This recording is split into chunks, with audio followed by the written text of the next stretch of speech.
ನಮಸ್ಕಾರ ವೀಕ್ಷಕರೇ, PR ಅಕಾಡೆಮಿಗೆ ಸ್ವಾಗತ. ನೀವೇನಾದ್ರೂ ತಿಂಗಳಿಗೆ 70,000 ರೂಪಾಯಿಗಿಂತ ಜಾಸ್ತಿ ಸಂಬಳ ಇರೋ ಕೆಲಸ ಹುಡುಕ್ತಾ ಇದ್ದೀರಾ ಅಂತ ಹೇಳಿದ್ರೆ ಇದೊಂದು ನಿಮಗೆ ಸುವರ್ಣ ಅವಕಾಶ ಆಗಿದೆ. Indian farmers fertiliser cooperative limited ನವರು ಹುದ್ದೆಗಳಿಗೆ ಅರ್ಜಿಯನ್ನ ಕರೆದಿದ್ದಾರೆ.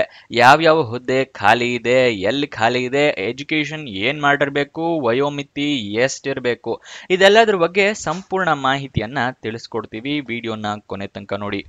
ವಿಡಿಯೋ ಶುರು ಮಾಡೋದಕ್ಕೂ ಮುಂಚೆ ಇನ್ನೂ ಈ ಚಾನಲ್ ಫಾಲೋ ಮಾಡಿಲ್ಲ ಅಂದ್ರೆ ಇವಾಗಲೇ ಫಾಲೋ ಮಾಡಿ. ಪ್ರತಿದಿನನೂ ಗವರ್ನಮೆಂಟ್ ಮತ್ತೆ ಪ್ರೈವೇಟ್ ಸೆಕ್ಟರ್ ಜಾಬ್ ಡೀಟೇಲ್ಸ್ ತಿಳ್ಕೋಬಹುದು. ಹಾಗೆ ಬೆಲ್ ಐಕನ್ ಪ್ರೆಸ್ ಮಾಡಿದ್ರೆ ಪ್ರತಿದಿನ ವಿಡಿಯೋ ಅಪ್ಲೋಡ್ ಆಗಿದ ತಕ್ಷಣ ನಿಮಗೆ ನೋಟಿಫಿಕೇಶನ್ ಬರುತ್ತೆ.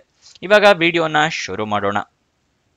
Indian farmers fertiliser cooperative limited ಅಂತ ಹೇಳಿದ್ರೆ ಭಾರತೀಯ ರೈತರ ರಸಗೊಬ್ಬರ ಸಹಕಾರಿ ಲಿಮಿಟೆಡ್ ನಲ್ಲಿ ಹುದ್ದೆಗಳಿಗೆ ಅರ್ಜಿಯನ್ನ ಕರೆದಿರ್ತಾರೆ. ಎಷ್ಟು ಹುದ್ದೆ ಖಾಲಿ ಇದೆ ಅನ್ನೋದನ್ನ ಮೆನ್ಷನ್ ಮಾಡಿರೋದಿಲ್ಲ ಅವರು. ಉದ್ಯೋಗ ಸ್ಥಳ ಅಖಿಲ ಭಾರತದಲ್ಲಿ ಖಾಲಿ ಇರುತ್ತೆ. ಅಗ್ರಿಕಲ್ಚರಲ್ ಗ್ರಾಜ್ಯುಯೇಟ್ ಟ್ರೈನಿ ಹುದ್ದೆ ಖಾಲಿ ಇರುತ್ತೆ. ಸ್ಯಾಲ್ರಿ 33,300 ರೂಪಾಯಿಂದ ಹಿಡಿದು 70,000 ರೂಪಾಯಿ ತನಕನೂ ಇರುತ್ತೆ. ಇದು ತಿಂಗಳ ಸ್ಯಾಲ್ರಿ ಆಗಿರುತ್ತೆ. ನೆಕ್ಸ್ಟ್ ಅಪ್ಲಿಕೇಶನ್ ಫೀಸ್ ನ ವಿವರ ತಿಳ್ಕೊಳ್ಳೋದಾದ್ರೆ ಅಪ್ಲಿಕೇಶನ್ ಫೀಸ್ ಏನೂ ಇರೋದಿಲ್ಲ. ನೀವು ಫ್ರೀ ಆಫ್ ಕಾಸ್ಟ್ ನಲ್ಲಿ ಅಪ್ಲಿಕೇಶನ್ ನ ಹಾಕೋಬಹುದು. ಇದೊಂದು ಒಳ್ಳೆಯ ಸುದ್ದಿ ಆಗಿರುತ್ತೆ. ನೆಕ್ಸ್ಟ್ ಸೆಲೆಕ್ಷನ್ ಪ್ರೋಸೆಸ್ ವಿವರ ತಿಳ್ಕೊಳ್ಳೋದಾದ್ರೆ ಫಸ್ಟ್ ಪ್ರಿಲಿಮಿನರಿ ಆನ್ಲೈನ್ ಟೆಸ್ಟ್ ಇರುತ್ತೆ. ಅದಾದ ನಂತರ ಫೈನಲ್ ಆನ್ಲೈನ್ ಟೆಸ್ಟ್ ಇರುತ್ತೆ. ಇದೆರಡು ಆದ ನಂತರ ನಿಮಗೆ ಮೆಡಿಕಲ್ ಎಕ್ಸಾಮ್ ಮಾಡ್ತಾರೆ, ಮೆಡಿಕಲ್ ಎಕ್ಸಾಮಿನೇಷನ್. ಅದಾದ ನಂತರ ಇಂಟರ್ವ್ಯೂ ಇರುತ್ತೆ. ಇದಿಷ್ಟು ಸೆಲೆಕ್ಷನ್ ಪ್ರೋಸೆಸ್ ನ ವಿವರ ಆಗಿರುತ್ತೆ. ಓಕೆನಾ. ನೆಕ್ಸ್ಟ್ ನಿಮಗೆ ಅಪ್ಲಿಕೇಶನ್ ಹೇಗೆ ಹಾಕೋಬೇಕು ಅನ್ನೋದನ್ನ ಸ್ಟೆಪ್ ಬೈ ಸ್ಟೆಪ್ ತಿಳಿಸ್ಕೊಡ್ತೀನಿ. ಈ ಸ್ಟೆಪ್ಸ್ ಗಳನ್ನ ಫಾಲೋ ಮಾಡಿದ್ರೆ ನಿಮಗೆ ಜಾಬ್ ಪಕ್ಕ ಸಿಕ್ಕೇ ಸಿಗತ್ತೆ. ಏನು ಅಂತ ಸ್ಟೆಪ್ಸ್ ನ ತಿಳ್ಕೊಳ್ಳೋಣ. ಅದಕ್ಕಿಂತ ಮುಂಚೆ ನೀವಿನ್ನೂ ಈ ವಿಡಿಯೋ ಲೈಕ್ ಮಾಡಿಲ್ಲ ಅಂತ ಹೇಳಿದ್ರೆ ಇವಾಗಲೇ ಲೈಕ್ ಮಾಡಿ, ನಮಗೂ ಕೂಡ ವಿಡಿಯೋ ಮಾಡೋದಕ್ಕೆ ಪ್ರೋತ್ಸಾಹ ಸಿಗುತ್ತೆ. ಹಾಗೆ ನಿಮ್ಮ ಫ್ರೆಂಡ್ಸ್ ಯಾರಾದರೂ ಜಾಬ್ ಹುಡುಕ್ತಾ ಇದ್ದಾರೆ ಅಂತ ಹೇಳಿದ್ರೆ ಅಂಥವರಿಗೆ ಈ ವಿಡಿಯೋನ, ಈ ಚಾನಲ್ ಎಲ್ಲ ಶೇರ್ ಮಾಡಿ, ಅವರಿಗೂ ಕೂಡ ಜಾಬ್ ಹುಡುಕೋಕೆ ಹೆಲ್ಪ್ ಆಗುತ್ತೆ. ಇವಾಗ ಒಂದೊಂದೇ ಸ್ಟೆಪ್ಸ್ ನ ತಿಳ್ಕೊಳ್ಳೋಣ. ಮೊದಲನೇ ಸ್ಟೆಪ್, ನೀವು ಅಫಿಷಿಯಲ್ ನೋಟಿಫಿಕೇಶನ್ PDF ನ ಕರೆಕ್ಟ್ ಆಗಿ ಓದ್ಕೋಬೇಕಾಗತ್ತೆ. ಏನೇನ್ ಎಲಿಜಿಬಿಲಿಟಿ ಕ್ರೈಟೀರಿಯಾ ಇದೆ, ಏನೇನ್ ಡಾಕ್ಯುಮೆಂಟ್ಸ್, ಅವೆಲ್ಲ ಓದ್ಕೊಂಡ ನಂತರನೇ ಅಪ್ಲಿಕೇಶನ್ ಹಾಕೊಳ್ಳಿ. ನೆಕ್ಸ್ಟ್ ಸ್ಟೆಪ್ ಏನು ಅಂತ ನೋಡಿದ್ರೆ ಅಪ್ಲಿಕೇಶನ್ ನೀವು ಆನ್ಲೈನ್ ಮುಖಾಂತರ ಹಾಕೋಬೇಕಾಗುತ್ತೆ. ಹಾಗಾಗಿ ನೀವು ಇಮೇಲ್ ID, ಮೊಬೈಲ್ ನಂಬರ್ನೆಲ್ಲ ಕರೆಕ್ಟ್ ಆಗಿ ಮೆನ್ಷನ್ ಮಾಡಿ. ಕಮ್ಯುನಿಕೇಶನ್ ಪರ್ಪಸ್ಗೆ ಅದನ್ನೇ ಬಳಸ್ತಾರೆ. ಅಂದ್ರೆ ನೀವೇನಾದ್ರೂ ಜಾಬಿಗೆ ಸೆಲೆಕ್ಟ್ ಆದ್ರೆ SMS ಮುಖಾಂತರ ಅಥವಾ ಮೇಲ್ ಮುಖಾಂತರ ಅವರು ಕಳಿಸ್ತಾರೆ. ಅದಕ್ಕೋಸ್ಕರ ನೀವು ಕರೆಕ್ಟ್ ಆಗಿ email ID, mobile number mention ಮಾಡಿ. ನೆಕ್ಸ್ಟ್ ನಿಮ್ಮ ಡಾಕ್ಯುಮೆಂಟ್ಸ್ ಎಲ್ಲ ರೆಡಿ ಇಟ್ಕೊಳ್ಳಿ. ಯಾವುದು ಅಂತ ಹೇಳಿದ್ರೆ ID ಪ್ರೂಫ್ಗೆ ಆಧಾರ್ ಕಾರ್ಡ್, ವೋಟರ್ ID ಅಥವಾ ಪಾನ್ ಕಾರ್ಡ್. ಏಜ್ ಪ್ರೂಫ್ಗೆ SSLC ಮಾರ್ಕ್ಸ್ ಕಾರ್ಡ್. ಎಜುಕೇಶನ್ ಕ್ವಾಲಿಫಿಕೇಶನ್ಗೆ ಮಾರ್ಕ್ಸ್ ಕಾರ್ಡು, ಸರ್ಟಿಫಿಕೇಟು ಎಲ್ಲ ರೆಡಿ ಇಟ್ಕೊಳ್ಳಿ. ರೆಸ್ಯೂಮ್ ನ ರೆಡಿ ಇಟ್ಕೊಂಡಿರಿ. ಆ ಜಾಬ್ ಅಪ್ಲಿಕೇಶನ್ ಅಲ್ಲಿ ಕೇಳಿದ್ರೆ ಹಾಕೋಬಹುದು, ಇಲ್ಲ ಅಂದ್ರೆ ಏನ್ ಬೇಡ, ಬೇರೆ ಹುದ್ದೆಗಳಿಗೆ ಬೇಕಾಗುತ್ತೆ, ರೆಡಿ ಇಟ್ಕೊಂಡಿರೋದು ಒಳ್ಳೇದು. ಎಕ್ಸ್ಪೀರಿಯನ್ಸ್ ಏನಾದರೂ ನಿಮಗೆ ಇದ್ರೆ ಎಕ್ಸ್ಪೀರಿಯನ್ಸ್ ಸರ್ಟಿಫಿಕೇಟ್ ತೆಗೆದಿಟ್ಕೊಳ್ಳಿ, ಉಪಯೋಗ ಆಗುತ್ತೆ. ನೆಕ್ಸ್ಟ್ ನಿಮಗೆ ಅಪ್ಲಿಕೇಶನ್ ಲಿಂಕ್ ಎಲ್ಲಿ ಸಿಗುತ್ತೆ ಅಂತ ಮುಂದೆ ತಿಳಿಸ್ಕೊಡ್ತೀನಿ. ನೀವು ಅಪ್ಲಿಕೇಶನ್ ಫಾರಂ ಫಿಲಪ್ ಮಾಡೋಕೆ ಡಾಕ್ಯುಮೆಂಟ್ಸ್ ಎಲ್ಲ ರೆಡಿ ಇಟ್ಕೊಳ್ಳಿ ಅಂತ ಹೇಳಿದೆ ಅಲ್ವಾ, ಅದನ್ನ ಸ್ಕ್ಯಾನ್ಡ್ ಕಾಪೀಸ್ ಇಟ್ಕೋಬೇಕು. ನೀವೇನಾದ್ರೂ ಪ್ರಿಂಟ್ ಔಟ್ ತೆಗೆದು ಇಟ್ಕೊಂಡ್ರೆ ಉಪಯೋಗ ಇಲ್ಲ, ಯಾಕಂದ್ರೆ ಆನ್ಲೈನ್ ಮುಖಾಂತರ ಹಾಕ್ತಾ ಇರೋದು. ಮೊಬೈಲಲ್ಲಿ ಆಗಿದ್ರೆ ಫೋಟೋ ತೆಗೆದು ಇಟ್ಕೊಳ್ಳಿ.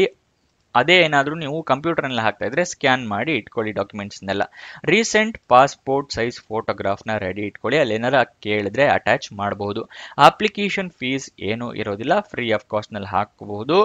ಅಪ್ಲಿಕೇಶನ್ ಎಲ್ಲ ಫಿಲ್ಅಪ್ ಮಾಡಿದ್ಮೇಲೆ ಸಬ್ಮಿಟ್ ಬಟನ್ ನ ಕ್ಲಿಕ್ ಮಾಡ್ತಿರಲ್ಲ, ನೀವು ಕ್ಲಿಕ್ ಮಾಡಿದ ನಂತರ ಅಪ್ಲಿಕೇಶನ್ ನಂಬರು ಅಥವಾ ರಿಕ್ವೆಸ್ಟ್ ನಂಬರ್ ಈ ತರ ಏನಾದರೂ ಬಂದ್ರೆ ನೀವು ನೋಟ್ ಡೌನ್ ಮಾಡಿ ಇಟ್ಕೋಬೇಕು. ಯಾಕೆ ಅಂತ ಹೇಳಿದ್ರೆ ನಿಮ್ಮ ಫ್ಯೂಚರ್ ರೆಫರೆನ್ಸ್ಗೆ ಆ ನಂಬರ್ ಬೇಕಾಗತ್ತೆ. ಗೊತ್ತಾಯ್ತಲ್ಲ. ನೆಕ್ಸ್ಟ್ ವಯೋಮಿತಿಯ ಡೀಟೇಲ್ಸ್ ನ ತಿಳ್ಕೊಳ್ಳೋಣ. ಮಿನಿಮಮ್ ನಿಮಗೆ 18 ವರ್ಷ ಆಗಿರಬೇಕು. ಮ್ಯಾಕ್ಸಿಮಮ್ 30 ವರ್ಷದವರು ಕೂಡ ಅಪ್ಲಿಕೇಶನ್ ಹಾಕಬಹುದು. ಆದರೆ ಕೆಲವೊಂದು ಕ್ಯಾಟಗರಿ ಅವರಿಗೆ ವಯೋಮಿತಿ ಸಡಿಲಿಕೆ ಕೊಟ್ಟಿದ್ದಾರೆ. ಯಾವ್ಯಾವ ಕ್ಯಾಟಗರಿ ಅವರಿಗೆ ಎಷ್ಟು ವರ್ಷ ಅಂತ ತಿಳಿಸ್ಕೊಡ್ತಾ ಇದ್ದೀನಿ. OBC ಕ್ಯಾಂಡಿಡೇಟ್ಸ್ ಗಳಿಗೆ 3 ವರ್ಷದ ವಯೋಮಿತಿ ಸಡಿಲಿಕೆ ಕೊಟ್ಟಿರ್ತಾರೆ. SC/ST ಕ್ಯಾಂಡಿಡೇಟ್ಸ್ ಗಳಿಗೆ 5 ವರ್ಷದ ವಯೋಮಿತಿಯ ಸಡಿಲಿಕೆಯನ್ನ ಕೊಟ್ಟಿರ್ತಾರೆ. ವಯೋಮಿತಿ ಸಡಿಲಿಕೆ ಕ್ಯಾಟಗರಿ ವೈಸ್ ಕೊಟ್ಟಿರೋದ್ರಿಂದ ನಿಮಗೆ ಕ್ಯಾಸ್ಟ್ ಸರ್ಟಿಫಿಕೇಟ್ ಮತ್ತೆ OBC SC/ST ಸರ್ಟಿಫಿಕೇಟ್ಸ್ ಎಲ್ಲ ನೀವು ರೆಡಿ ಇಟ್ಕೋಬೇಕಾಗುತ್ತೆ. ಇಲ್ಲ ಅಂತ ಹೇಳಿದ್ರೆ ಆದಷ್ಟು ಬೇಗ ರೆಡಿ ಇಟ್ಕೊಂಡಿರಿ. ನೆಕ್ಸ್ಟ್ ಅಪ್ಲಿಕೇಶನ್ ಓಪನ್ ಆಗಿದ್ದ ದಿನಾಂಕ ನೋಡೋದಾದ್ರೆ 1 ಮಾರ್ಚ್ 2025, ಕೊನೆಯ ದಿನಾಂಕ 15 ಮಾರ್ಚ್ 2025. ಆದಷ್ಟು ಬೇಗ ನೀವು ಅಪ್ಲಿಕೇಶನ್ ನ ಹಾಕೊಳ್ಳಿ, ಕೊನೆಯ ದಿನ ತನಕ ವೇಟ್ ಮಾಡೋದಕ್ಕೆ ಹೋಗಬೇಡಿ. ಅಪ್ಲಿಕೇಶನ್ ಹಾಕಿನ ಮುಂಚೆ ಅಫಿಷಿಯಲ್ ನೋಟಿಫಿಕೇಶನ್ ಓದ್ಕೊಳ್ಳಿ ಅಂತ ಏನೋ ಹೇಳಿದೆ. ಆದರೆ ಈ ಅಫಿಷಿಯಲ್ ನೋಟಿಫಿಕೇಶನ್ PDF ಎಲ್ಲಿ ಸಿಗುತ್ತೆ ಅಂತ ಹೇಳಿದ್ರೆ ಡಿಸ್ಕ್ರಿಪ್ಷನ್ ಅಲ್ಲಿ ಟೆಲಿಗ್ರಾಮ್ ಚಾನೆಲ್ ನ ಲಿಂಕ್ ಕೊಟ್ಟಿದ್ದೀನಿ, ಅಲ್ಲಿಂದ ಕ್ಲಿಕ್ ಮಾಡಿ ಟೆಲಿಗ್ರಾಮ್ ಚಾನೆಲ್ ನ ಜಾಯಿನ್ ಆಗಿ ಅಫಿಷಿಯಲ್ ನೋಟಿಫಿಕೇಶನ್ PDF ನ ನೀವು ಡೌನ್ಲೋಡ್ ಮಾಡ್ಕೋಬಹುದು. ನೆಕ್ಸ್ಟ್ ನಿಮಗೆ ಅಪ್ಲಿಕೇಶನ್ ಆನ್ಲೈನ್ ಅಂತ ಹೇಳಿದೆ, ಆನ್ಲೈನ್ ವೆಬ್ಸೈಟ್ ಲಿಂಕ್ ಬೇಕಲ್ವಾ, ಅದನ್ನ ಸ್ಕ್ರೀನ್ ಮೇಲೆ ತೋರಿಸ್ತಾ ಇದ್ದೀನಿ ನೋಡಿ.